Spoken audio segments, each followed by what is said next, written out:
J'espère que tout le monde est de retour, que vous avez passé un bon moment à prier les uns pour les autres et que ce moment était vraiment formidable, que nous continuerons à garder ces sujets pour pouvoir continuer à prier. Maintenant, nous allons passer à un moment que je vous ai annoncé tout à l'heure avec Lucien Coco qui va nous parler de la prière. Comment prier l'être le plus admirable de l'univers? Lucien est marié, il est père de 2 enfants. C'est un prédicateur laïque avéré. Nous l'avons certainement entendu à plusieurs reprises à la radio ou un peu partout dans ses prédications. Lucien est accompagnateur du moins en relation d'aide. Mais aujourd'hui, il va nous parler de la prière. Lucien, je te laisse la parole.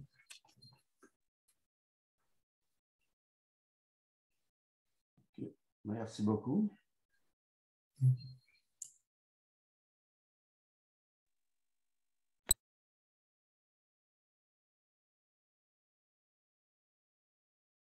OK, vous m'entendez? Oui, moi je t'entends. Oui, Lucien, on t'entend. D'accord. OK. Ben, je vous remercie beaucoup pour cette invitation et merci pour ce moment de prière que nous allons de passer ensemble. Et nous bénissons le Seigneur pour cela et que son nom soit béni. Donc, c'est avec plaisir que je vais, durant ces quelques minutes, partager avec vous, puisque nous sommes dans le cadre de la prière, partager avec vous et vous présenter l'être le plus admirable de l'univers, celui que nous prions, celui que nous venons justement de prier. Et c'est un être qui est magnifique. Je vais vous présenter quelques caractéristiques de cet être merveilleux que nous venons de prier, dont nous avons l'assurance qu'il nous a entendus dans le nom de Jésus et qu'il répond à nos prières pour son bonheur, sa gloire, mais aussi notre bonheur. Et je vous remercie pour cela. Vous savez, lorsque nous prions, Dieu me dit que la prière, c'est le décentrement de soi. On se détourne de soi-même pour se tourner vers quelqu'un d'autre, quelqu'un qui a quelque chose que nous avons besoin, quelqu'un à qui nous allons réclamer une chose que nous n'avons pas et dont nous savons qu'il entend et qu'il prendra plaisir à nous répondre selon sa volonté. Donc, on se concentre sur lui, vers lui, pour attendre quelque chose d'extraordinaire. Quand nous lisons le psaume 16, verset 11, il dit « Il y a d'abondantes de joie devant ta face, des délices éternelles à ta droite. » Voilà donc celui que nous prions et à qui nous nous adressons, n'est-ce pas, lorsque nous sommes dans la prière. Le texte dit « Il y a d'abondantes joie devant la face de Dieu. » Donc, c'est que de joie, de bonheur, de plaisir qu'il y a devant la face de Dieu. Et c'est important puisque lorsque nous analysons en profondeur ce verset, nous voyons que le mot joie signifie ici réjouissance. Il est question des cris de joie.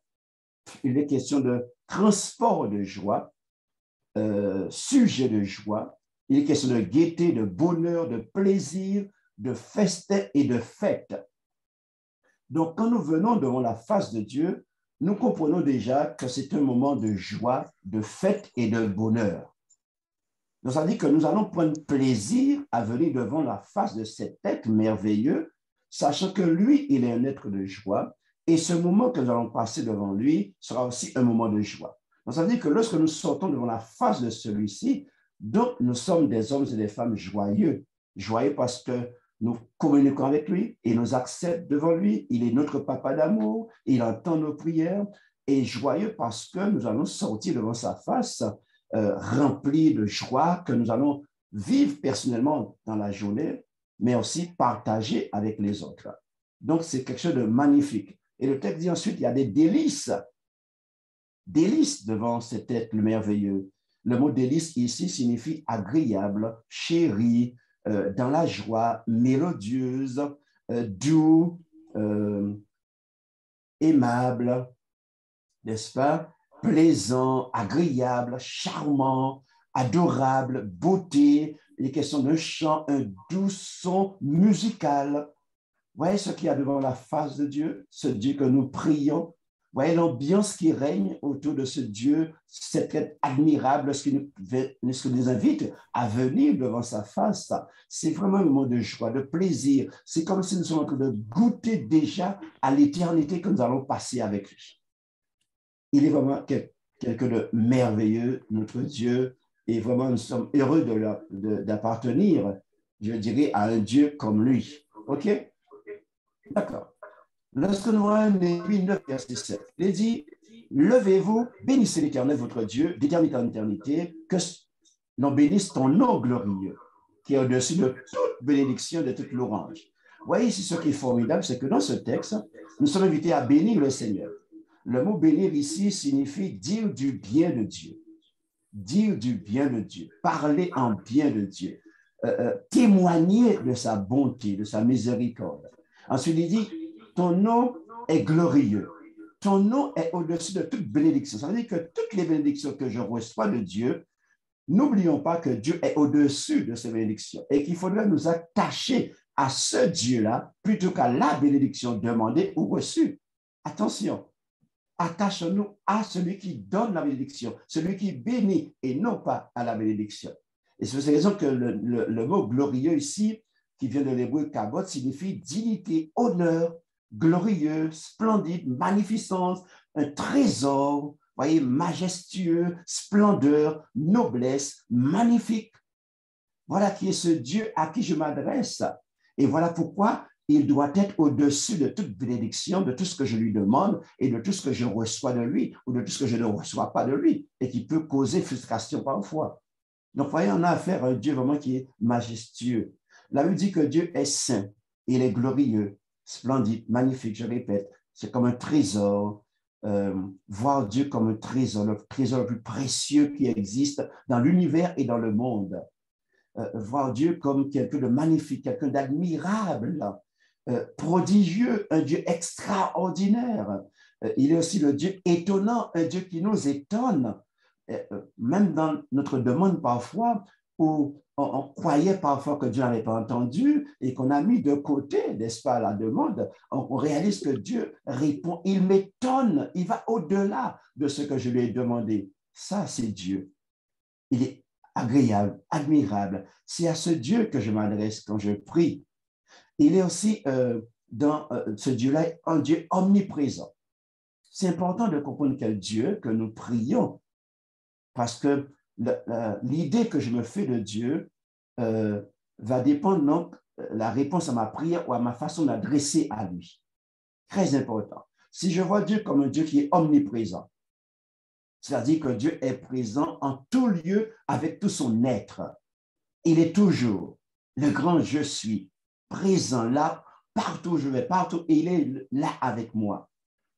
Dans mes demandes, dans mes démarches, dans mon travail, il est le grand je suis. Il est présent partout. Omni veut dire tout.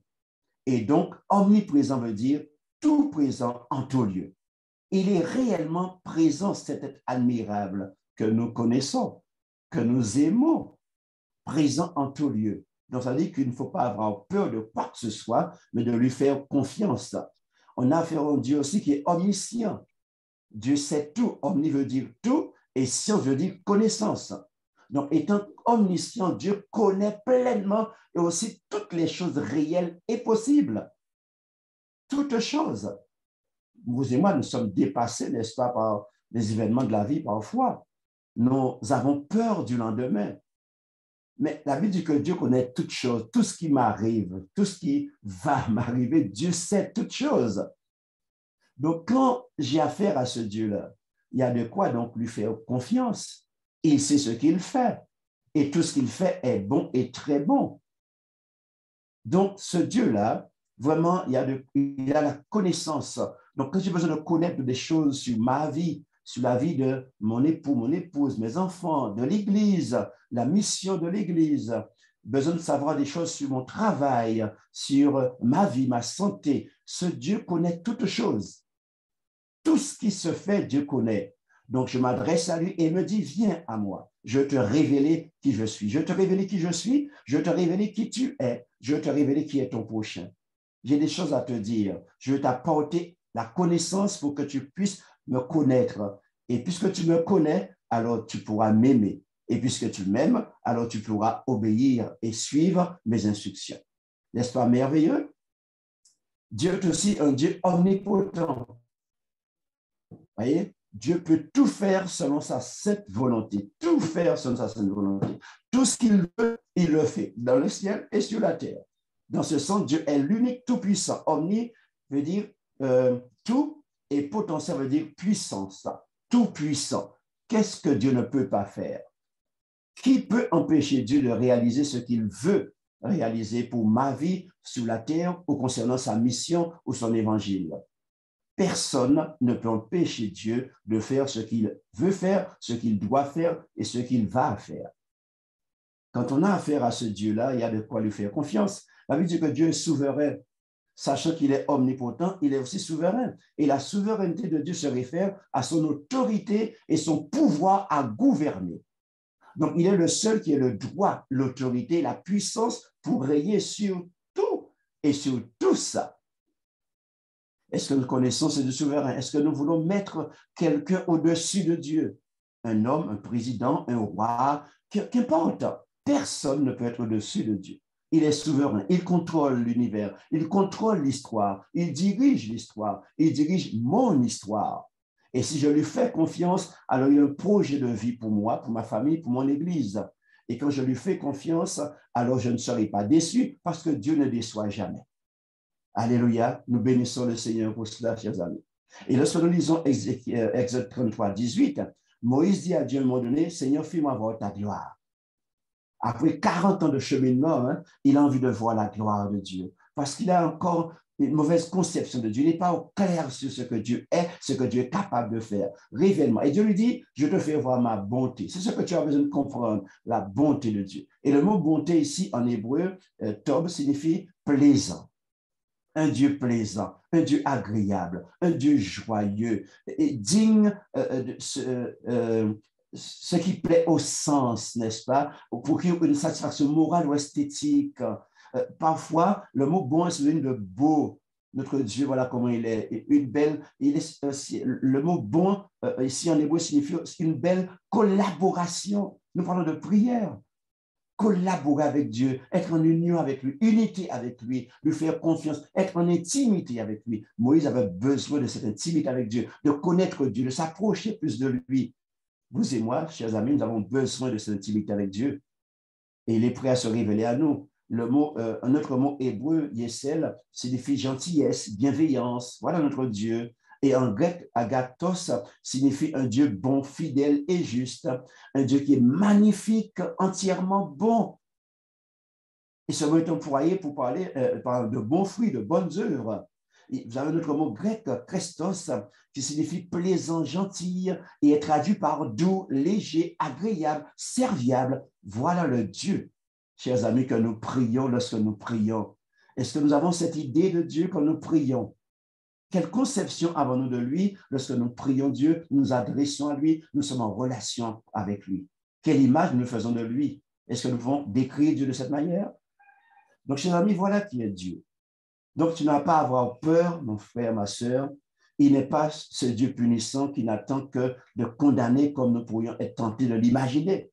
Il est bon, infiniment bon. Il est amour avec un grand A. L'amour vrai sans condition et sans limite. Son amour est fiable, mes amis, solide et permanent. Alléluia. Donc, en conclusion, j'aimerais te dire ce matin, mon frère, ma sœur, tu ne risques pas le rejet quand tu vas vers ce Dieu admirable. Le doute, le chantage, la violence, il n'y a pas ça chez Dieu. Au contraire, Dieu t'attend les bras ouverts, vibrant du désir de passer du temps avec toi, car tu as été créé pour vivre avec Dieu, en relation avec ton amoureux. Donc, tout en étant infiniment patient, parce que Dieu attend, parfois il m'appelle et j'hésite à venir. Il est patient, il m'attend, les bras ouverts, n'est-ce pas? Parce qu'il ne peut pas me forcer. Il respecte aussi mon choix. Alors, ce matin, donc, puisque Dieu nous attire à lui, laissons-nous attirer par lui, ne résistons pas, allons à lui et nous ne serons pas déçus. Parce que nous allons découvrir un être extraordinaire dont nous allons tomber amoureux et nous aurons plaisir à le servir et à prier avec lui. Que Dieu vous garde et que Dieu vous bénisse, chers amis. Merci, Lucien, pour cette belle méditation. L'heure est un peu avancée, mais nous allons te laisser prier pour conclure. Ouais. Ok, d'accord. D'accord. Notre Seigneur, nous te disons merci pour ce moment de prière que nous venons de passer. Tu as été présent parmi nous parce que c'est toi qui nous invites à la prière. Quand nous venons prier, tu es déjà là à nous attendre parce que tu ne peux pas vivre sans nous. Tu aimes notre présence. Alors, merci d'avoir été présent avec nous. Et alors que nous allons donc nous séparer pour vaquer à nos occupations, que ton esprit nous accompagne, nous rappelle quel être que tu es et que nous puissions vraiment chercher à mieux te connaître, à prendre du plaisir avec toi et que tu te révèles à nous pour que nous soyons des êtres heureux, épanouis et te servant avec joie et plaisir. Bénis chacun d'entre nous, bénis nos familles, bénis notre ministère et prends soin de nos Père éternel. Je te prie en Jésus et pour ta gloire. Amen. Amen. Maintenant, nous allons laisser la place à l'équipe suivante et je vous donne rendez-vous demain à la même heure. Bonne continuation et bonne journée à tous. Merci.